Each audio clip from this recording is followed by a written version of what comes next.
Fala pessoal, seja mais uma vez bem-vindo ao canal Cultura Reformada. Eu sou o Pastor Ademir e você está em uma nova playlist do canal, a playlist Pregação Reformada.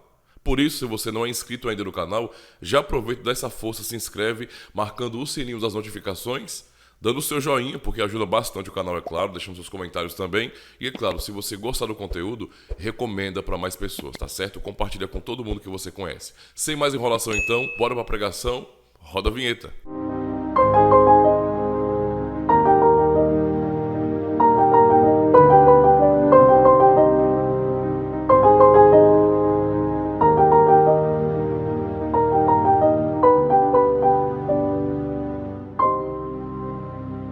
Manuel pediu que eu falasse sobre a grande reforma e a igreja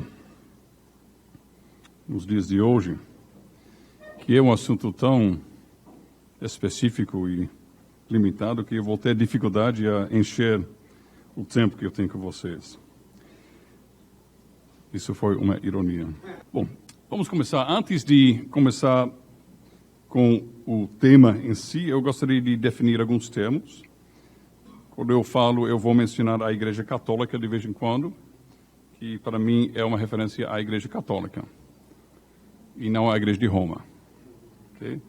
A Igreja Católica é a igreja de todos os tempos e de todos os lugares. A palavra que vem do grego significa extensão em tempo e extensão também geograficamente. É a igreja que conversamos no Credo Niceno, a igreja que é una, santa, católica e apostólica. A igreja de Cristo, não tem outra. Não tem outra. Nós não devemos deixar os romanistas com todas as boas palavras. Devemos resgatar para nós. Também reforma radical e contra-reforma. Muitos têm na mente que a reforma foi uma divisão, não é? Uma divisão entre a igreja romana e os protestantes. Errado. A igreja foi uma divisão em três grandes alas, três grandes grupos. Tem a reforma, que é a igreja de Cristo, não começando de novo, não iniciando uma nova denominação, mas tem a igreja de Cristo voltando para a palavra de Deus como única regra de fé e prática. Isso é a reforma. E se libertando da opressão da igreja de Roma e suas doutrinas humanas e inventadas.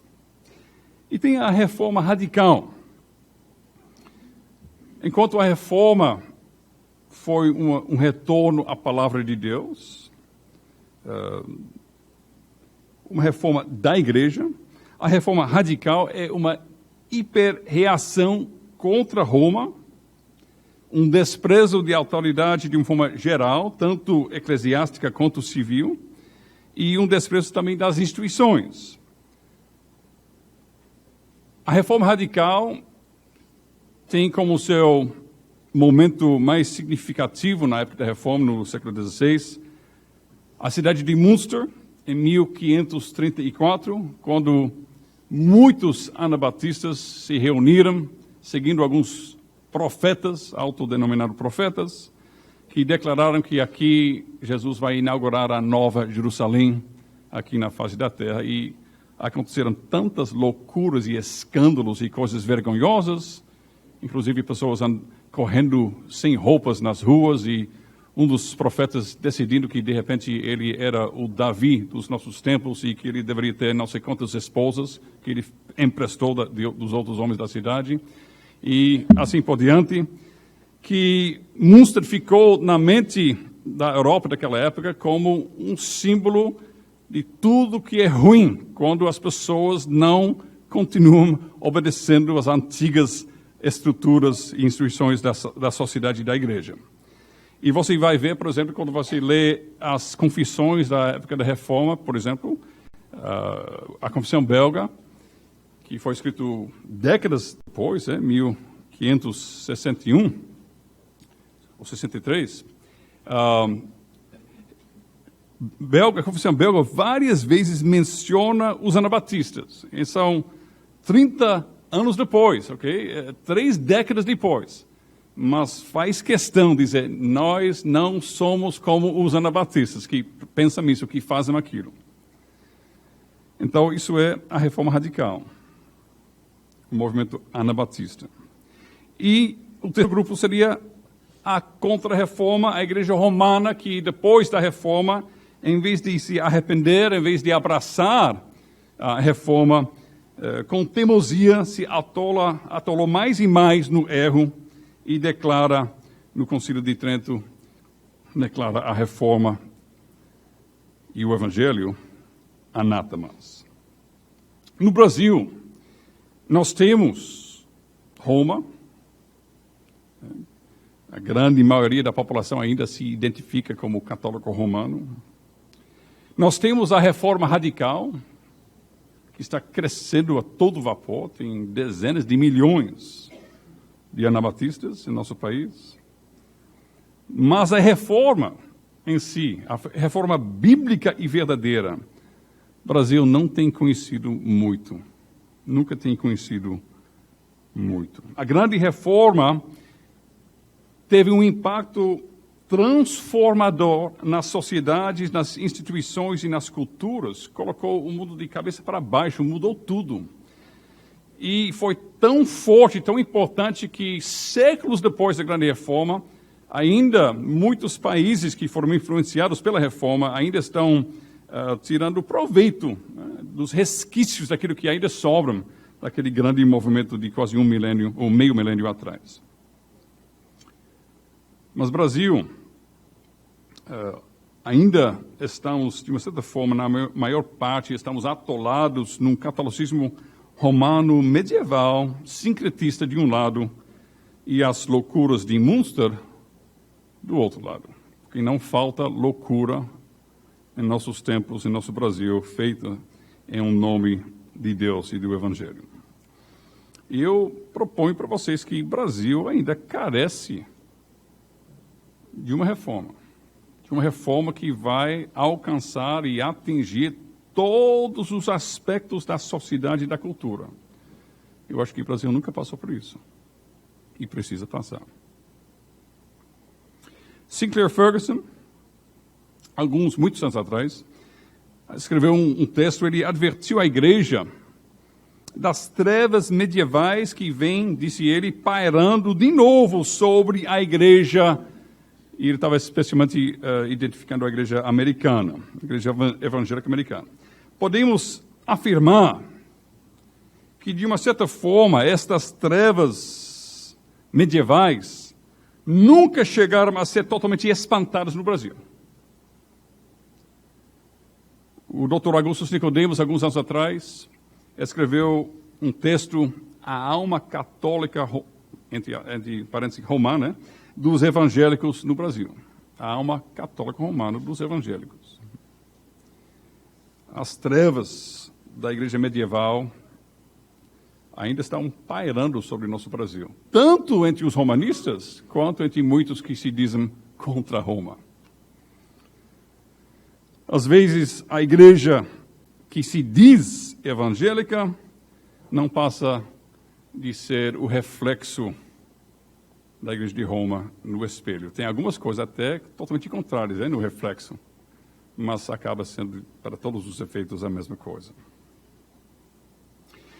Então, hoje, eu gostaria de avaliar a situação da igreja brasileira, fazendo uma comparação com a época de Roma, a época da Reforma, que diga, usando os 5 pontos que Sinclair Ferguson levanta. E no final, se ainda tiver tempo, eu gostaria de usar os mesmos 5 pontos para indicar o caminho para uma verdadeira reforma em nosso amado Brasil.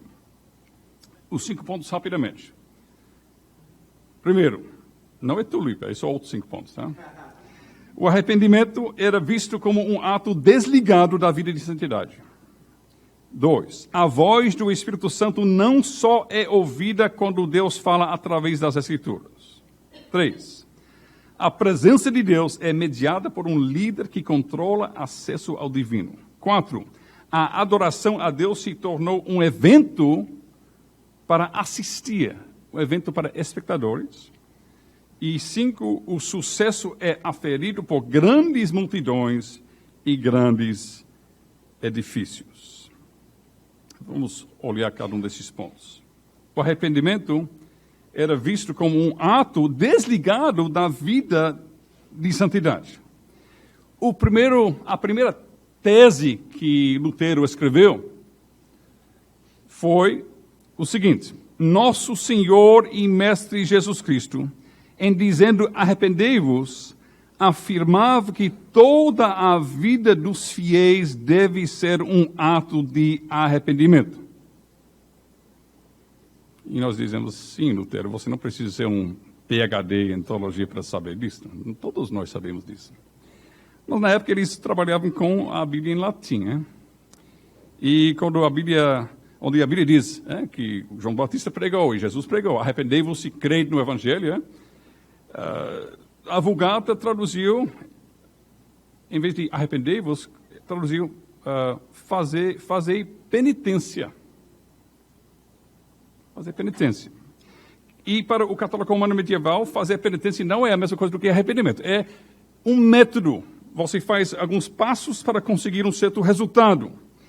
Como o pastor Weston falou sobre a diferença entre mensagem e método, também aqui. Em vez da mensagem do Evangelho, que tem o Espírito Santo de Deus que transforma e regenera, em vez dessa mensagem poderosa, tinha apenas um método que ensina os passos que você deve seguir. Você quer estar bem com Deus? É tipo uma transação financeira. Neste contexto semi-pelagiano, para todos os efeitos, o Pai Nosso seria nosso contador que está nos céus. Porque tudo tem a ver com quantas boas obras eu fiz e quantas coisas erradas eu fiz e qual é o saldo entre essas duas coisas. Eu estou falando da época antes da Reforma, mas nós que vivemos no Brasil, isso soa muito familiar, não é? Porque é a mesmíssima coisa, não somente na Roma de os nossos dias, mas entre os assim chamados evangélicos. É a religião de do ut das. Eu dou para que tu me des alguma coisa de volta. Isso é a transação financeira que a teologia medieval ensinava. E a resposta de Lutero, o pastor, é que ele não aguentou ver isso.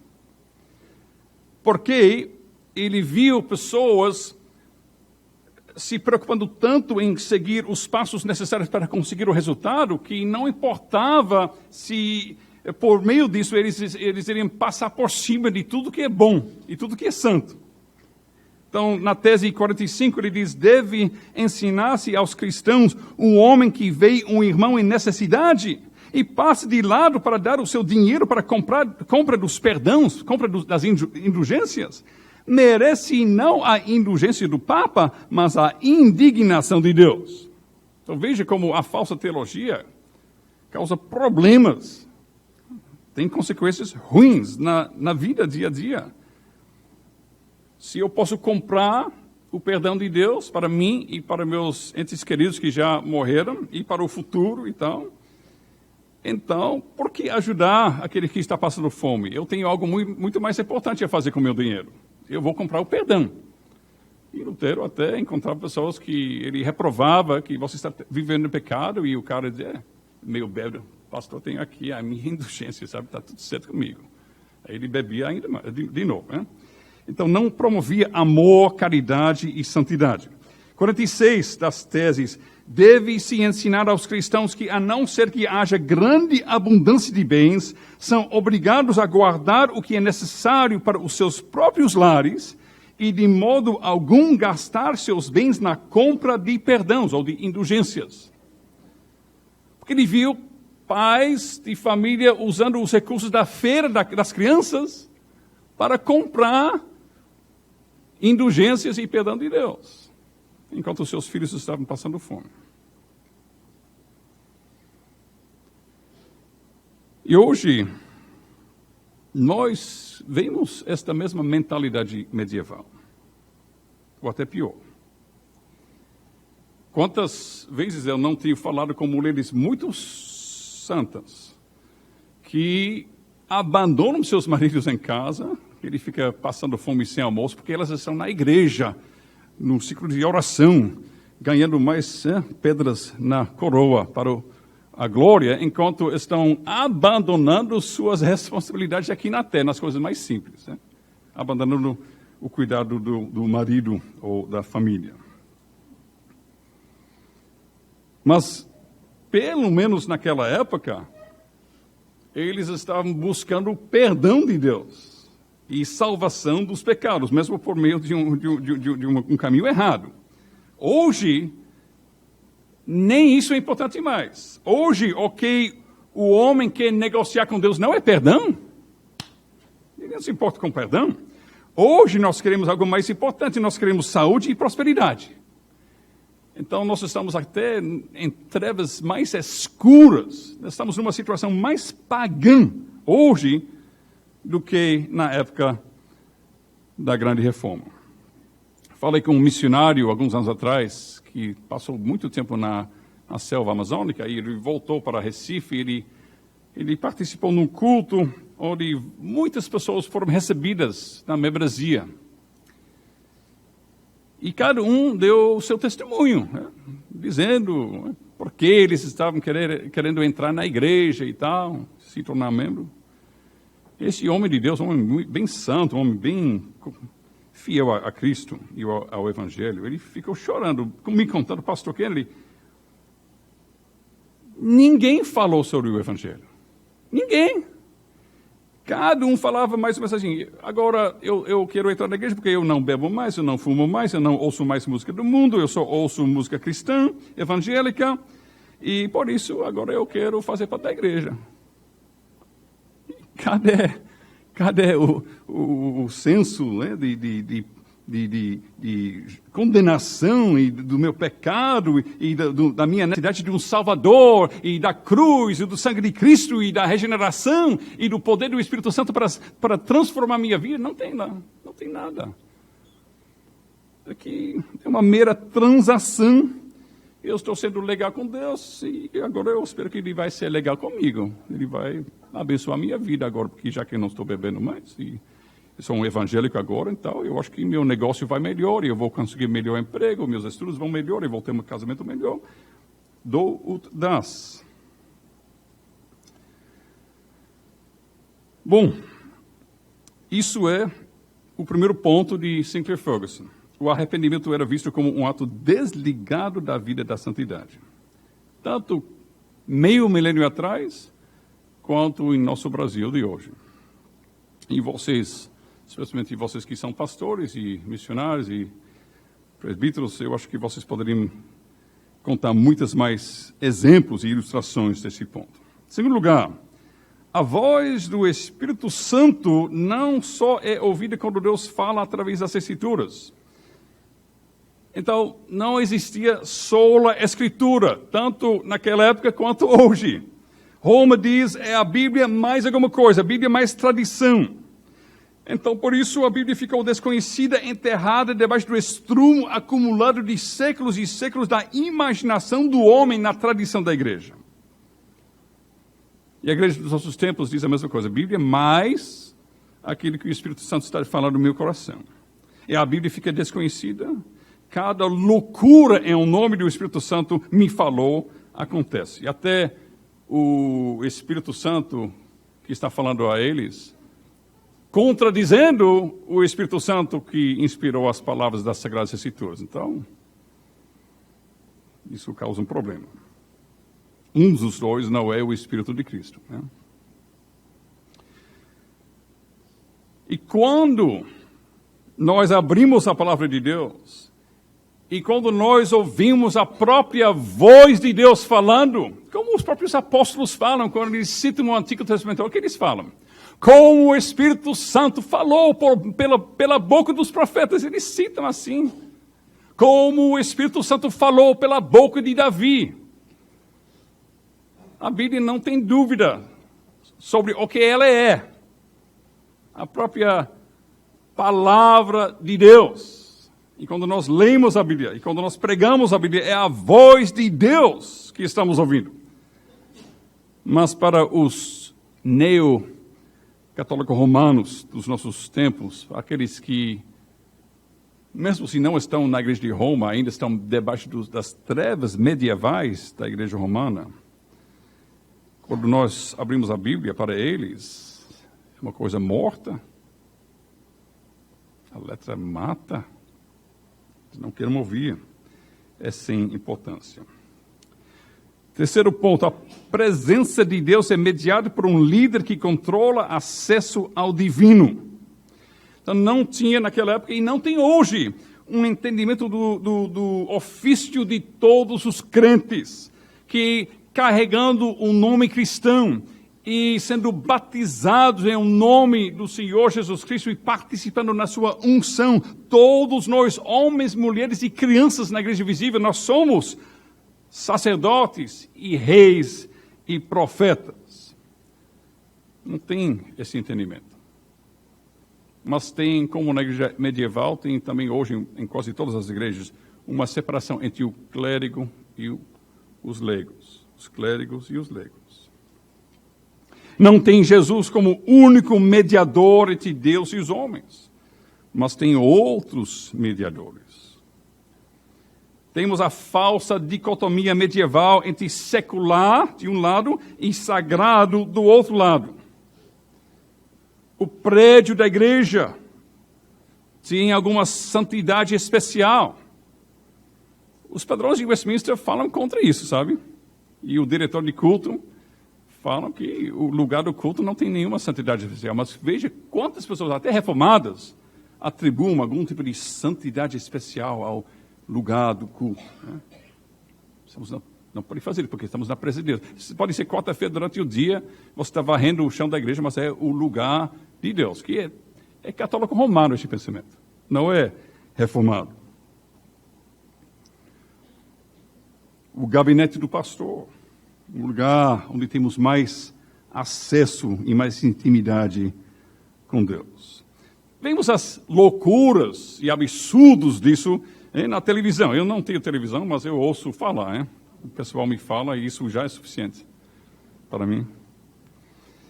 Uma toalha suada que toca no rosto do pregador, comunica poder, não é? E toca em você. Até vale a pena pagar por isso. E podemos rir disso, mas também nós, nas igrejas mais frias, nós também podemos cair neste erro. Quando o pastor quer deixar a impressão de que ele está mais perto de Deus e nós precisamos dele, porque sem ele nós nunca vamos entender a Bíblia, porque ele fala nas suas pregações com uma linguagem rebuscada, citações de grandes teólogos e filósofos, citações do grego e hebraico. Ele está fazendo o quê? Ele está basicamente dizendo, vocês precisam de mim, porque o negócio é complicado, sabe? Vocês não entenderam quase nada da minha pregação, por isso vocês precisam voltar semana que vem, sabe? Eu sou importante. Isso não é uma forma bíblica e reformada de pregar, de deixar esta impressão, que eu sou necessário para mediar essas verdades. E uma outra coisa que me preocupa muito com a igreja brasileira, também as igrejas reformadas brasileiras, presbiterianas, congregacionais, reformadas, que em pouquíssimas igrejas o pastor está debaixo de pastoreamento da igreja. Em quase nenhuma igreja, até as igrejas mais fiéis, o pastor está debaixo de supervisão pastoral da sua alma. Em quase nenhuma igreja, o pastor e sua família recebem uma visita pastoral para saber como está indo com o casamento, com o estudo bíblico particular, crescimento em santificação, criação dos filhos. Por que não? Toda ovelha na igreja recebe cuidados pastorais. Mas em não fazer essas visitas aos pastores, nós estamos dizendo à igreja, o seu pastor, ele é um super crente. Ele é uma categoria acima. E todos nós que somos pastores sabemos que isso é totalmente errado, é falso. Somos pecadores fracos e vulneráveis, como todas as pessoas na igreja. Um sinal deste erro medieval de colocar um homem para cima e ele ser um tipo de conduíte ou mediador das coisas de Deus para nós, um sinal deste erro medieval é a presença de uma forte hierarquia contra a prática e ensino da igreja apostólica e católica. Já no Novo Testamento, Cristo já adverte contra a hierarquia. E durante toda a história da igreja, as igrejas fiéis sempre têm advertido e lutado contra a hierarquia. Quarto ponto. A adoração de Deus se tornou um evento para espectadores. Eu, depois de 17 anos, ainda estou lutando para aprender português, que eu sempre digo é a língua dos céus, porque leva uma eternidade para aprender.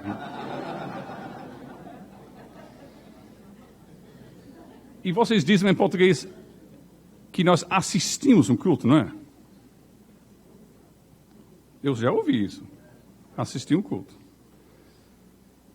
Eu fui para o dicionário. Estar presente, presenciar, ver, ouvir um espetáculo, concerto, etc. Que verbo mais vergonhoso para se usar quando se trata do culto solene da Igreja de Cristo. Assistir?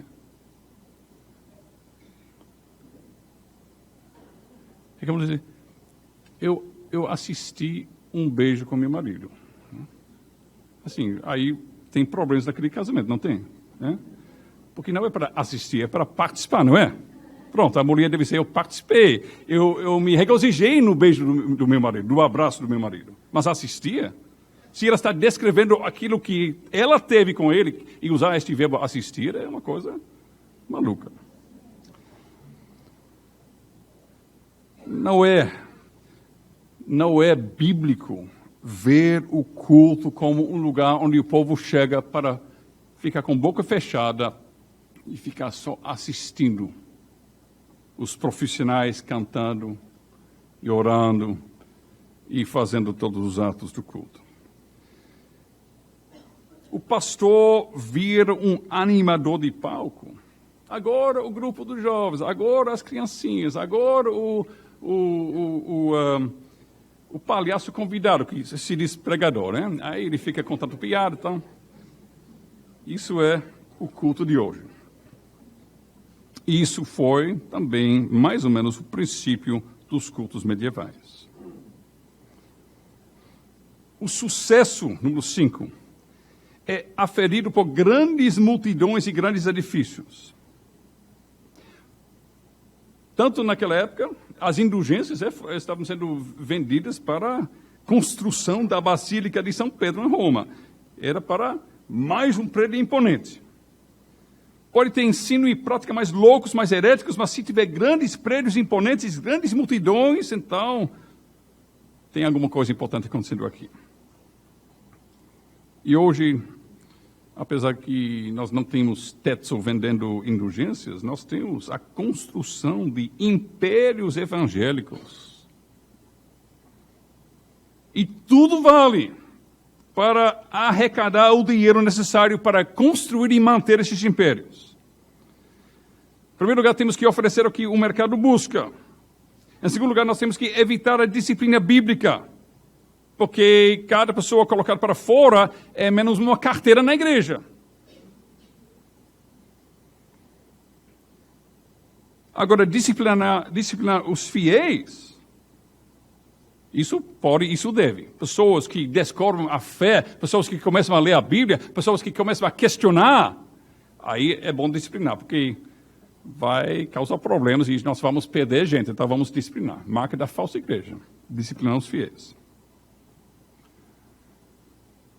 Manter a todo custo as grandes instituições, mesmo se significa manter unidade com pessoas que não têm a mesma confissão, a mesma fé, tem uma idolatria das instituições. Tanto na época de Roma, os nicodemitas, eles não queriam sair da grande igreja mãe, porque queriam perder status e na sociedade e na igreja, poderiam perder sua vida, poderiam perder muitas coisas. E hoje em dia também. Os nossos cálculos, quando nós estamos calculando como nós devemos nos alinhar eclesiasticamente, muitas vezes nós pesamos qual será o custo para nós. E às vezes, homens de Deus fiéis acabam aceitando parcerias com pessoas totalmente contrárias à sua confissão, porque eles querem manter a grandeza das instituições. Muitos anos atrás, eu estava em Campinas, um simpósio, o último simpósio que tivemos lá. Eu peguei um táxi e o taxista começou a puxar conversa e ele perguntou: o que você faz? Eu fiquei meio constrangido, porque quando você diz eu sou pastor, o pessoal logo coloca a mão na carteira. Aí eu expliquei, eu não sou um daqueles, entendeu? Eu sou um pastor diferente e tal. Aí ele disse: veja bem, eu quero mostrar ao senhor alguma coisa. Posso? Eu vou desligar o taxímetro, eu vou mostrar uma coisa aqui, alguns quarteirões daqui. Aí eu fiquei meio, estou no Brasil, eu nunca vou ver minha esposa de novo. Vou ser sequestrado, mas tudo bem, tá bom, vamos lá. Aí ele passou em frente de um prédio enorme, com colunas douradas, uma coisa imponente, em meio de um bairro bem simples, uma coisa muito cara. Ele disse, algumas semanas atrás eu estava em frente desse prédio aqui, uma igreja evangélica, e tinha um homem que estava muito, muito incomodado, estava andando por lá, para cá, e eu disse: senhor, está tudo ok com o senhor? Precisa de alguma ajuda? Ele disse: aquela igreja destruiu minha vida. Aí como? Aí ele falou: meu telefone não estava funcionando, e eu perguntei à minha esposa, pagou a conta? Ela disse sim. Ela disse: paguei a conta, mas todos os telefones do bairro estão fora não estão funcionando. Aí ele esperou um dia, 2 dias. Isso foi muitos anos atrás, Não tinha tanto celular naquela época. Aí, depois de um tempo, ele viu o vizinho usando o telefone. Ele disse: mulher, você pagou a conta? Porque eu estou vendo o vizinho usa já. Então, consertou-se, Aí ela confessou: veja bem, eu peguei o dinheiro da conta, eu dei ao pastor daquela igreja, porque ele falou que Deus iria nos abençoar com muito mais. Então, assim, tudo vale. As supostas igrejas de hoje, como naquela época, estavam roubando comida da boca das crianças. Assim hoje também. Estão ensinando as pessoas a serem infiéis, a não pagar suas contas, a não comprar as necessidades da vida. Mas estão incentivando e induzindo essas pessoas para dar esse dinheiro para a igreja, entre aspas, para que eles possam se dar bem com Deus. Isso acaba custeando o projeto de construção e manutenção do império eclesiástico. Nada mudou, meio milênio, nada mudou. Só que isso não está sendo feito em nome de Roma, somente. Mas está sendo também feito em nome das igrejas que se dizem tão contra a igreja romana. Bom, esses são os 5 pontos de Sinclair Ferguson. Agora, nós queremos avivamento, não é? E nós temos aprendido com o Dr. West que sem reforma não pode-se ter avivamento. Sem reforma só tem avivalismo. Porque avivamento vem quando os meios ordinários de Deus estão sendo usados. Quando a palavra de Deus está sendo pregada. Aí vem avivamento, soberanamente, do Espírito Santo. Então, se nós ansiamos pelo avivamento, nós não podemos ansiar pelo avivamento se nós não estamos ansiando pela reforma ao mesmo tempo. Reforma e avivamento. Então, eu vou rapidamente tocar nesses 5 pontos, olhando para o futuro do nosso Brasil. Precisamos, então, buscar um arrependimento ligado com uma vida de santidade. Precisamos de um arrependimento que não é uma transação financeira, mas é uma transformação de coração, de mente e de vida. Precisamos da palavra de Deus, que é poder de Deus para a salvação, que vai nos transformar de glória em glória, segundo a imagem de Cristo. Isto é o Evangelho. E do início até o fim, Deus é soberano nisso. Nós temos que pregar isso, irmãos pregadores.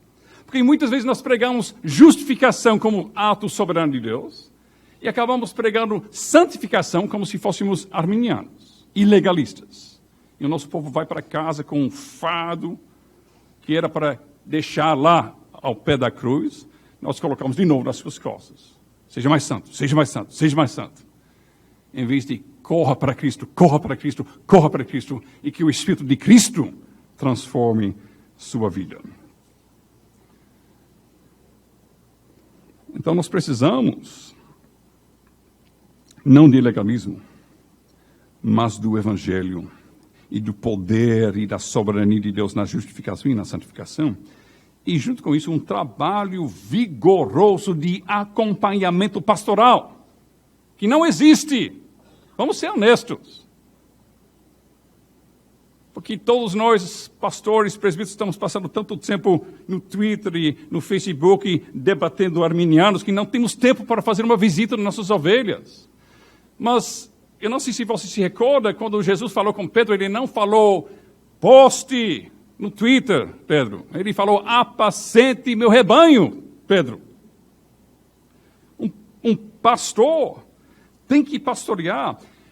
Em Genebra, tinha um trabalho muito robusto de visitação de casa em casa, de rua em rua, de comunidade em comunidade, verificando constantemente como está seu crescimento em santificação, como a palavra pregada no domingo está sendo usada pelo Espírito Santo para transformar a sua vida. Na Escócia, que alguns dos presbiterianos aqui já têm ouvido desse país. Na Escócia, também, antes de cada Santa Ceia, os presbíteros visitando as casas e verificando o estado da alma das suas ovelhas. Eu espero que esteja errado, mas eu nunca ouvi de tal coisa em nosso Brasil. É muito raro. Um trabalho pastoral. Mas nós precisamos. Se nós não queremos continuar vagando e tropeçando e cambaleando debaixo das trevas medievais da Igreja Romana. Em segundo lugar, a voz do Espírito Santo tem que ser ouvida na leitura e pregação das Escrituras. Falamos sola Escritura, devemos viver isso. Eu vou dar um exemplo. Quando a Bíblia é lida, qual é a nossa postura? Eu vou dar um exemplo de alguns minutos atrás. O pastor Josafá estava lendo a palavra de Deus, que é a voz de Deus. Quando a voz de Deus fala, o universo chega a existir. Corações são regenerados, trazidos da morte para a vida. E tem um zoom, e conversa e risada lá atrás, que o pessoal nem estava prestando atenção. Hoje, entre nós, imagine entre as nossas ovelhas, nós precisamos de adquirir um respeito um pouco maior pela palavra de Deus, quando é lida e quando é pregada. E nós devemos focar no treinamento de pregadores. Tome línguas originais, tome exegese. Eu falei recentemente com um jovem que já está prestes a ser licenciado. Só falta grego, hebraico e exegese antigo, exegese do Novo Testamento. Fez todo o resto. É como alguém que, eu quase sou médico, fiz todos os anos de medicina, mas ainda falta biologia básica e anatomia. Anatomia ainda não estudei, ainda não.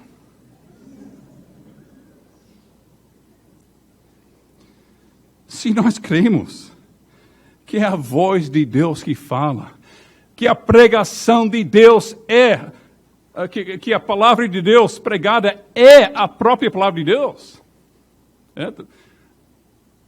Como a segunda confissão helvética fala, então vamos viver como se fosse isso verdade, não é? E presbíteros, em vez de incitar nosso pastor a ser cada coisa na igreja, animador disto e nosso representante social em todas as coisas da igreja e da sociedade ao nosso redor, presbíteros, vamos trancar nosso presbítero docente numa sala de estudo e não deixar ele sair até domingo.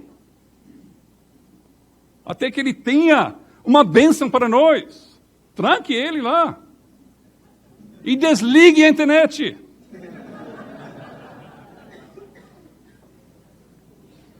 Não deixe ele lotar a agenda com deveres administrativos e sociais. E devemos tratar, então, se queremos reforma, que devemos tratar o culto como oficina do Espírito Santo e a pregação como, de fato, é a voz de Deus. Espírito e a palavra. Quando tem esta combinação, coisas acontecem. Veja Gênesis 1. Tem o Espírito pairando e Deus fala. E, meu irmão, coisas acontecem, não acontecem? E no culto solene, tem esta mesma dinâmica. Pecadores mortos. Que os cânones de Dort falam que a regeneração é um milagre igual à criação. É uma coisa tão estupenda. Essa palavra existe? Então vamos tratar o culto com o devido amor e reverência. A obra de Deus, o Espírito Santo está na sua oficina. Trabalho de criação, trabalho de recriação, trabalho de regeneração, trabalho de transformação, trabalho de santificação. E se estas coisas estão acontecendo nesta oficina, que loucura deixar nossos filhos ou mandar nossos filhos embora desse poder. Nossos filhos que nascem em pecado, em iniquidade, são concebidos. E que precisam de um novo coração. Por mais que eles tenham uma água de batismo, eles precisam de um novo coração. E de onde vem esse novo coração? Do Espírito e da palavra, do Espírito operando pela palavra. E onde eles vão encontrar o Espírito operando pela palavra? Não! No berçário, não! Não pintando com cores, com tinta, com os dedos lá fora, não! Eles precisam ouvir a voz de Deus. Se você odeia seus filhos e não quer a vida para elas, mande para fora do culto.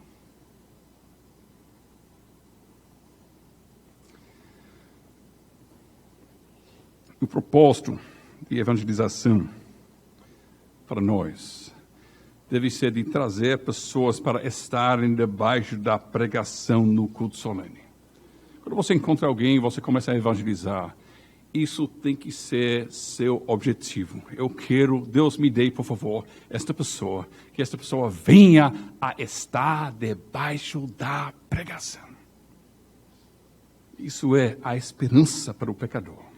Lídia estava ouvindo e Deus abriu seu coração debaixo da pregação. Isso é um meio ordinário. Sim, às vezes Deus usa um pedaço de uma página da Bíblia. Ele pode usar. O Espírito Santo pode fazer tantas coisas, mas o meio ordinário e o lugar ordinário é o culto solene, onde Deus coloca seu servo, e este servo anuncia o Evangelho, e diz, como se Deus estivesse falando, eu estou rogando a você, seja reconciliado com Deus. Se nós cremos que o Espírito fala pela pregação, vamos agir como se isso fosse verdade. Terceiro, a presença de Deus é mediada por um líder que controla acesso ao divino.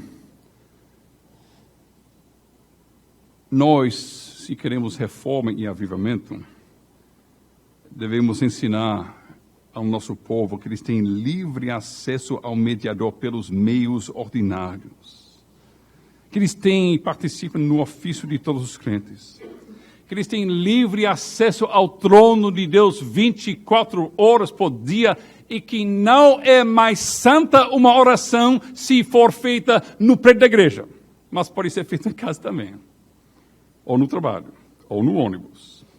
Devemos também repudiar como obra do diabo qualquer hierarquia na Igreja de Cristo. Às vezes eu ouço reformados usando a palavra hierarquia como se fosse uma coisa boa e aceitável. Não é. É totalmente contra o Evangelho e a eclesiologia bíblicas. Tanto na Europa continental, quanto na Escócia, pessoas morreram por essa verdade, dizendo que a Igreja de Cristo só tem um cabeça, e não é você, é Cristo. Eu morro antes de negar essa verdade. Eles morreram sim, por essa verdade. Não devemos elevar ninguém na Igreja de Cristo.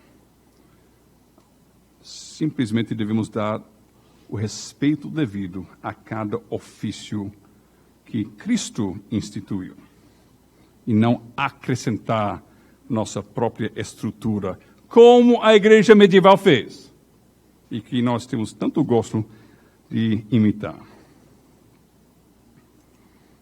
E nós devemos praticar a liderança de servo que Cristo ensinou aos seus discípulos. Eu já falei da importância do pastoreamento dos pastores, né? Às vezes eu leio um texto que dá ânsia de botar para fora meu amor, sabe? De vômito. Quem pastoreia os pastores? E a resposta, normalmente é um psicólogo que escreve, né? Aí a resposta é, não, os psicólogos, né, da igreja, eles pastoreiam os pastores. Que lixo. Que besteira.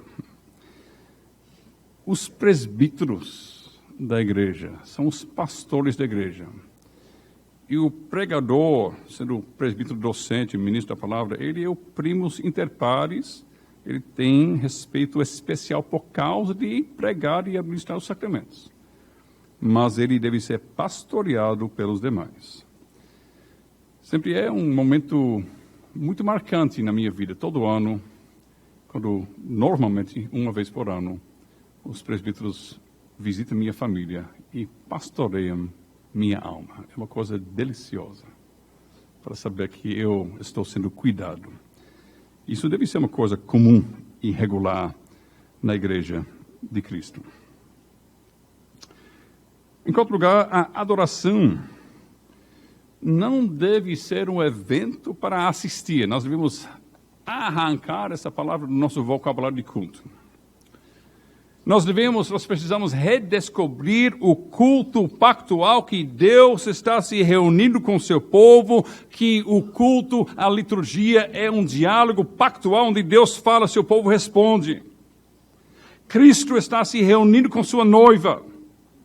E quando nós entendemos isto, quando nós entendemos que este lado da glória, o culto solene, é o momento mais íntimo de encontro entre Deus e seu povo. Então, entender e aplicar o princípio regulador não será difícil. Porque nós entendemos que estamos na presença do sagrado. Que por meio de Cristo nós estamos com ousadia passando pelo véu e entrando no Santo dos Santos lá no céu. E um dia esse Santo dos Santos vai descer e nós vamos viver dentro dele, na nova criação. Mas por enquanto é o mais perto que nós chegamos à glória de Deus, à presença de Deus nesta vida. Então quando nós entendemos isso, nós não vamos perder o culto por qualquer motivo e nós não vamos ter problema nenhum em entender que este encontro é governado tão somente pela vontade de Deus e não por nossa imaginação. Não vai ser difícil. E quinto, nós não vamos buscar sucesso na construção de grandes prédios, impérios eclesiásticos, instalações. Nós vamos focar no templo construído com pedras vivas. É uma bênção quando Deus concede prédios e instalações confortáveis. Se Deus conceder, nós agradecemos, nós usufruímos para a glória dele, mas nós não devemos manter em nossas reuniões da liderança da igreja o dinheiro, os prédios, as construções e tudo ligado a isso como a primeira e mais importante parte da agenda do conselho ou das demais assembleias eclesiásticas. Devemos abraçar a simplicidade, o contentamento, até a inconveniência, se for necessário, e julgar o crescimento da igreja pelo crescimento e progresso em santidade e comunhão no Espírito Santo, em conhecimento e no amor de Cristo. Aquelas pedras vivas sendo colocadas e o templo do Espírito Santo sendo erguido em nosso meio. Mais uma vez, isso precisa de um trabalho intensivo de pastoreamento. Se tão somente os nossos pastores fossem tão envolvidos no projeto de construção espiritual das pedras vivas, como eles ficam bem empolgados quando tem a construção do prédio da igreja. Porque o pastor está lá todo dia, falando com o engenheiro, falando com isso, vendo isso, batendo foto, postando no Facebook, e ele está acompanhando cada passo. Mas se nós tão somente dessemos tanta atenção ou mais à construção do prédio espiritual. E nós precisamos abraçar também o desprezo do mundo e não nos envergonhar do Evangelho para conquistar mais respeito e aceitação da parte do mundo. Eu vou dar um exemplo do meu próprio contexto. As igrejas reformadas da Holanda, algumas semanas atrás, decidiram abrir todos os ofícios para a mulher. Pastora, presbítera e diaconisa. Como se essas coisas existissem. E a razão não é que a palavra de Deus manda, porque não manda. Pelo contrário, proíbe. Mas a razão é que a cultura não entende que a mulher é colocada para baixo. E para o avanço do Evangelho e para conquistar mais pessoas do mundo para Cristo, em minhas palavras agora, nós achamos que esta rebeldia contra a vontade de Deus vale a pena, porque vai ajudar em glorificar a Deus ainda mais.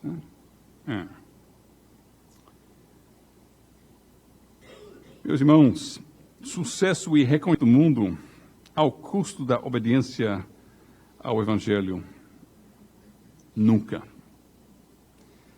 O que vale para pessoas, vale também para igrejas e vale para grupos de igrejas. O que adianta ganhar o mundo e perder a sua alma? Não compensa. Meus irmãos, nós encerramos. Olhamos os 5 pontos de Sinclair Ferguson no contexto medieval e também de hoje. E também pegamos os mesmos 5 pontos para apontar para um caminho em frente de reforma.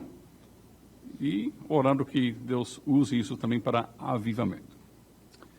Se lembra do profeta? Ele acabou com os profetas de Baal e tinha uma grande seca.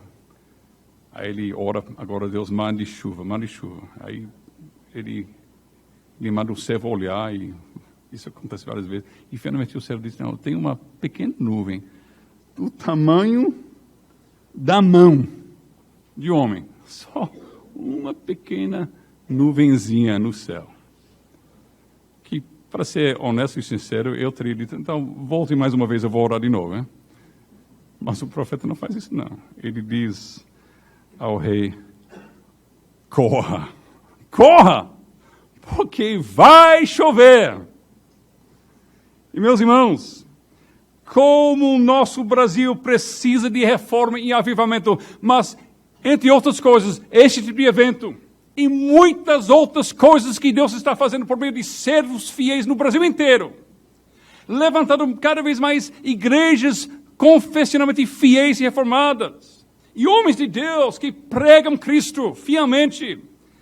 E nós, acredito eu, nós já podemos ver no céu uma nuvem do tamanho de uma mão humana. Então, irmãos, vamos ora et labora, orando e trabalhando. Vamos fazer uso fiel dos meios ordinários. Vamos ler, vamos pregar, vamos viver, vamos espalhar a palavra em toda a nossa pequenez e toda a nossa fraqueza. Vamos abraçar a loucura da pregação, a loucura da cruz. Mesmo se nós somos um fracasso conforme os padrões do pecador rebelde, conforme os padrões do mundo e conforme os padrões da igreja mundana,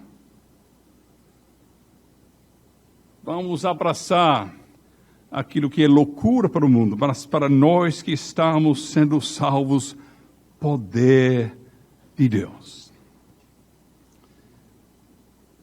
Tem, por causa da palavra pregada, o avanço inexorável do reino, derrubando e despedaçando todos os demais reinos. E crescendo até chegar a ser uma montanha que enche a terra. É pela pregação que isso acontece. Então vamos pregar. Vamos pregar e orar e pregar. Até o dia quando a terra se encherá do conhecimento da glória do Senhor, como as águas cobrem o mar. Amém.